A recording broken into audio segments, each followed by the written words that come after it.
몇 주 동안 레위기를 나누었죠. 근데 레위기를 나누다 보면 항상 이런 질문을 받게 됩니다. 우리랑 레위인들이랑 무슨 상관이냐고. 레위기에 나오는 율법을 우리가 지킬 필요가 없는 것 같은데 왜 레위기를 그렇게 나누냐고. 근데 사실 레위기를 따라서 우리가 예배를 드리지 않아도 되는 것은 맞죠. 우리가 구약의 율법을 사실은 다 지킬 필요가 없습니다. 감사하게도 우리 예수님께서 우리의 영원한 화목제물과 속죄제물이 되어주셔서 우리는 더 이상 어떠한 희생제물도 드리지 않아도 되는 것 맞습니다. 그런데 이 말이 우리의 삶과 레위인의 삶이 전혀 상관이 없다, 그런 말은 아닙니다. 사실 어떤 의미에서 보면 예수님 때문에 우리는 레위인들과 더 강력하게 연결되어졌습니다. 왜냐하면 예수를 믿고 그리스도인이 된 사람은 모두 새로운 레위 지파가 되었거든요. 그 말이 베드로전서 2장 9절 말씀이죠. 그러나 너희는 택하신 족속이요 왕같은 제사장들이요 거룩한 나라요 그의 소유가 된 백성이니 이는 너희를 어두운 데서 불러내어 그의 기이한 빛에 들어가게 하신 이의 아름다운 덕을 선포하게 하려 하심이라. 아멘. 베드로 사도에 따르면 우리가 왕같은 제사장이라 합니다.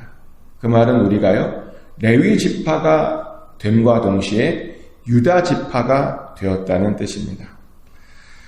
그래서 사실 우리가요 이 레위 지파로서 레위 지파가 했던 일들의 의미와 그 뜻을 잘 알아야 한다는 것이죠. 그럼 레위 지파는 어떤 일을 감당했나? 레위 지파 감당했던 일들은 크게 두 가지였습니다.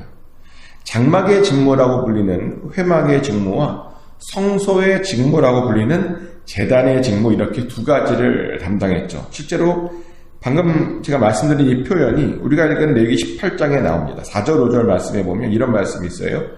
레위인은 너와 합동하여 장막의 모든 일과 회막의 직무를 다할 것이요 다른 사람은 너에게 가까이 하지 못할지니라. 이와 같이 너희는 성소의 직무와 제단의 직무를 다하라. 그리하면 여호와의 진노가 다시는 이스라엘 자손에게 미치지 아니하리라. 아멘. 장막의 직무라는 것이 있고 그 다음에 성소의 직무라는 것이 있습니다. 장막의 직무란 장막 앞에서 하나님을 섬기는 제사장을 돕는 일이죠. 장막의 임무를 맡은 사람들은 제사장의 감독하에 다양한 임무를 해야 했습니다. 그리고 그 중에는 어떤 일도 있었냐면 사람들로 하여금 성소에 가까이 하지 못하게 막는 그런 일도 있었습니다. 또 다른 임무인 제사장의 임무는 아론의 자손들이 맡은 것인데 그들은 사람들이 가지고 온 제물을 드리는 일을 했죠. 그러면 동시에 그들도 역시 다른 사람들이 거룩한 물건이나 성소에 가까이 오지 못하도록 막았습니다. 자, 둘 다 공통적인 일이 있어요. 그죠? 둘 다 사람들로 하여금 하나님의 거룩한 곳에 오지 못하도록 막는 그 역할을 했다는 겁니다. 이건 전에 없던 일이 추가된 건데요. 왜 이런 일이 추가됐냐면 민수기 17장에 제가 어저께도 말했듯이 이스라엘 사람들이 마지막으로 한탄을 했다 그랬잖아요. 제가 다시 한번 그 한탄을 읽어드리겠습니다. 민수기 17장 12절 13절 말씀인데요. 이스라엘 자손이 모세에게 말하여 이르되 보소서 우리가 죽게 되었나이다. 망하게 되었나이다. 다 망하게 되었나이다. 가까이 나아가는 자 곧 여호와의 성막에 가까이 나아가는 자마다 다 죽사오니 우리가 망하여야 하리이까 라고 그들이 마지막 민수기 17장에서 하소연을 했습니다.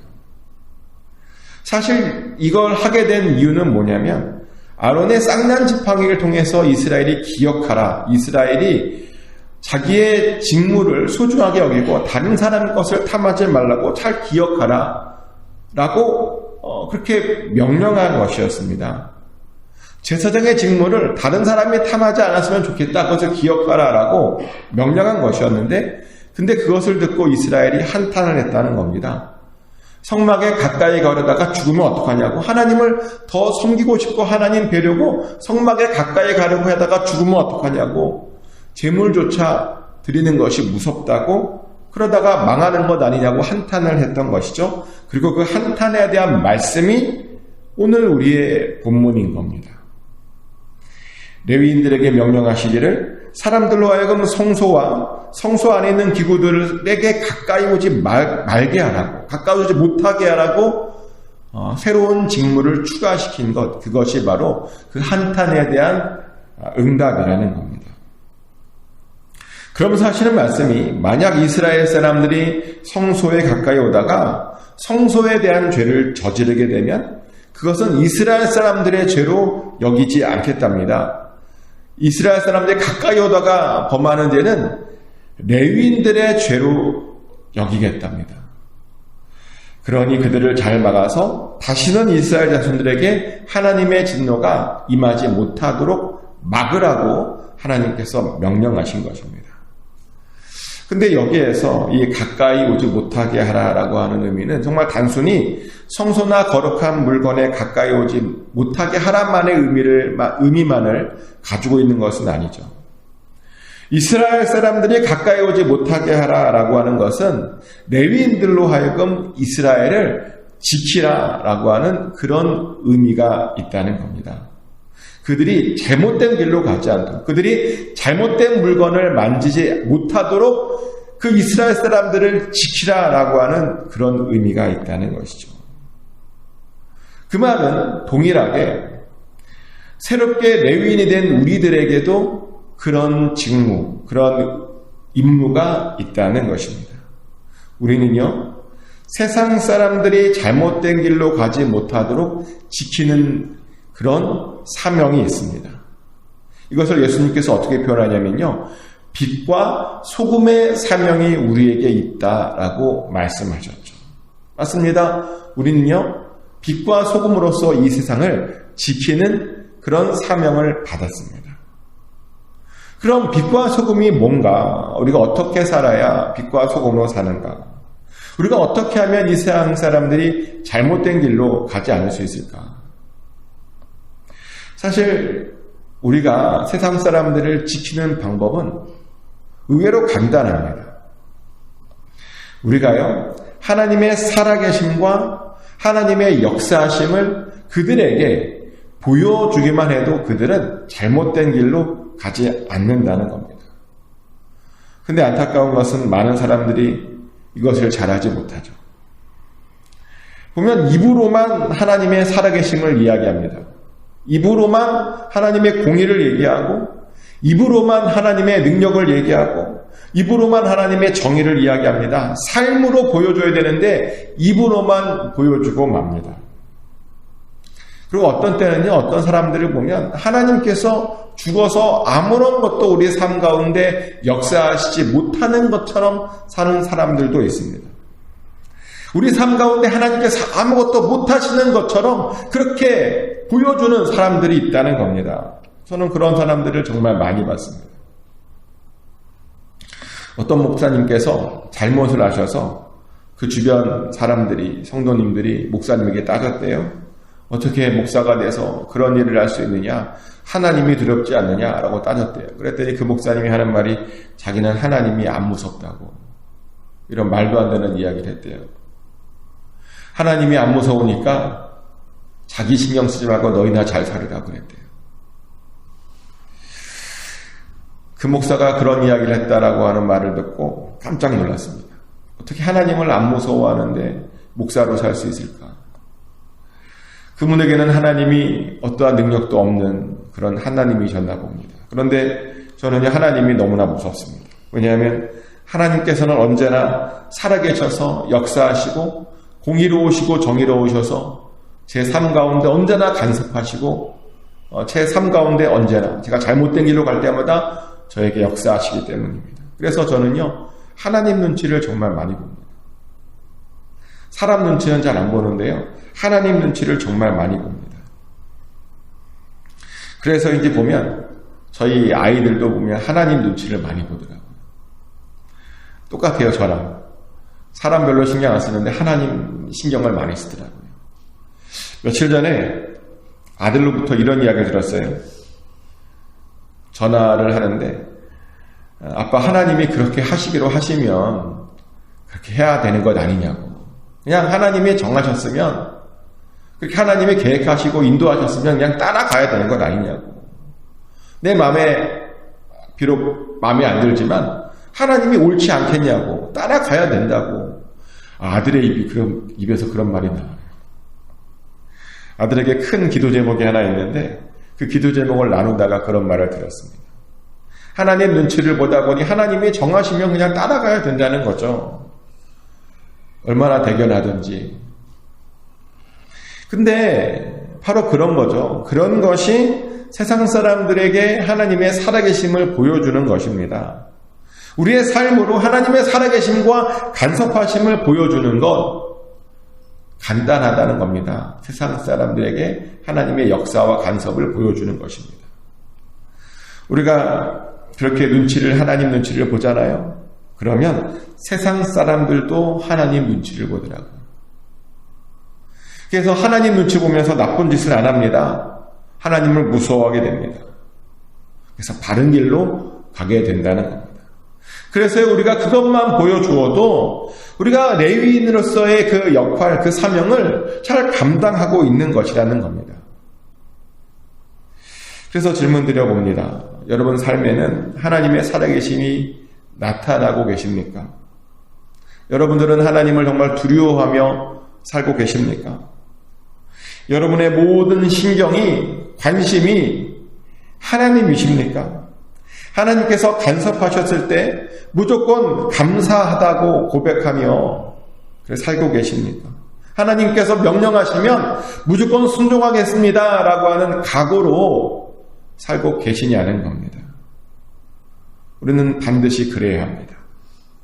그리고 그것을 통해서 이 세상 사람들에게 하나님의 살아계심을 보여줄 수 있어야 됩니다. 그리고 그렇게 이 세상 사람들을 악으로부터 지켜야 되는 겁니다. 그리고 우리가 그렇게 잘 지키면 하나님께서는 새롭게 레위인으로서 제사장으로서 살아가는 우리들에게 하나님의 것들을 주시겠다라고 약속해 주셨습니다. 그리고 오늘 본문 이유가 또 그렇게 나와요.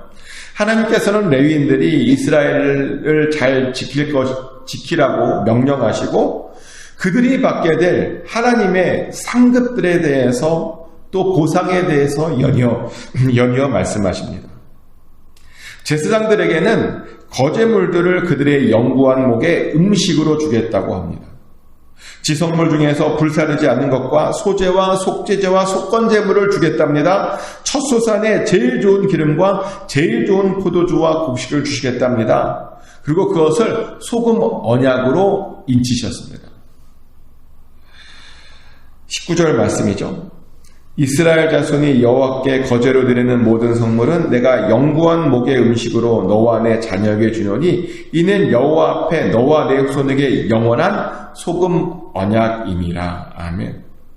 제사장들이 받게 될 그 분기 세대에서 하나님께서 소금 언약으로 인치셨다는 겁니다. 이것은 대단한 건데요.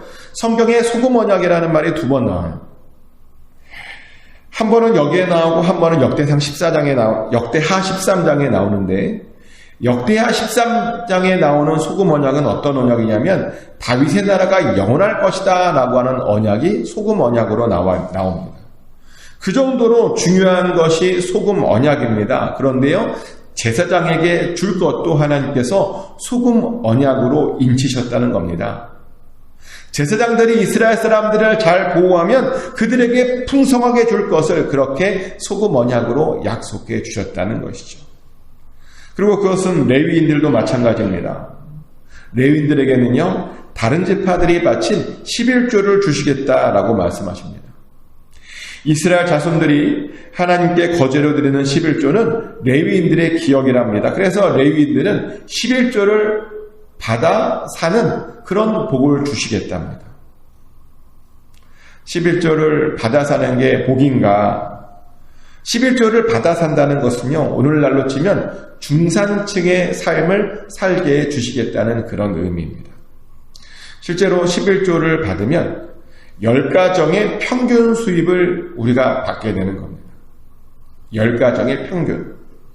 평균이란 말의 의미는 너무 부유하게도 아니고 너무 가난하게도 아닌 딱 가운데의 삶을 살게 해 주시겠다는 뜻이죠. 물론 어떤 분은 아니 가운데의 삶이 복인가라고 이렇게 생각하실지도 모르겠습니다.